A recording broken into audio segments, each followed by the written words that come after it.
आदिमानव की विस्तारवादी कहानी, विकास, संघर्ष और सभ्यता का उदय। बहुत पहले, जब पृथ्वी पर घने जंगल, ऊंचे पर्वत और अथाह सागर फैले हुए थे, तब किसी ने कल्पना भी नहीं की थी कि एक ऐसा जीव जन्म लेगा जो इस पूरे ग्रह पर राज करेगा। आदिमानव एक जंगलों की गोद में जन्म। लगभग 30-40 लाख साल पहले बंदर जैसे प्राणियों की कुछ प्रजातियां विकसित होने लगी। वे पहले 4 पैरों से चलते थे, लेकिन धीरे धीरे उन्होंने अपने पिछले पैर सीधे किए और हाथों को औजारों के रूप में इस्तेमाल करने लगे। यही वे प्राचीन जीव थे जिनसे मानव जाति विकसित हुई। 2 पहला कदम, शिकारी और खोजी। लगभग 20 लाख साल पहले होमो हाबिलिस नामक प्रजाति उभरी, जिसने सबसे पहले पत्थर के औजार बनाए। वह जंगलों में घूमते, छोटे जानवरों का शिकार करते और फलों को इकट्ठा करके खाते। मगर तब भी वे झुंड में रहते थे, क्योंकि अकेले जीवित रहना मुश्किल था। 3 आग की खोज, दुनिया बदलने वाला पल। फिर आया होमो इरेक्टस, जिसने आग की खोज की।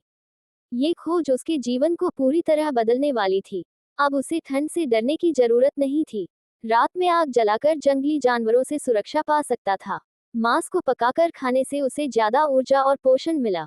अब वे गुफाओं और जंगलों से निकलकर मैदानों और खुले क्षेत्रों में बसने लगे।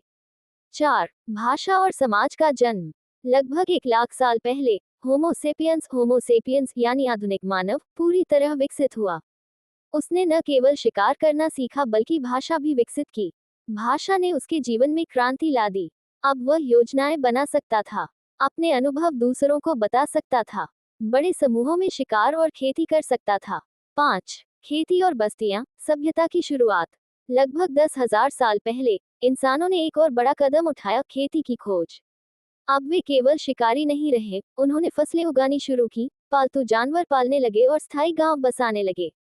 पहले बड़े गांव मेसोपोटामिया, इराक, मिस्र, भारत और चीन में बसे। धीरे धीरे ये गांव कस्बों में बदले और फिर नगरों का रूप लेने लगे। 6 विस्तारवाद, दुनिया पर राज करने की चाह।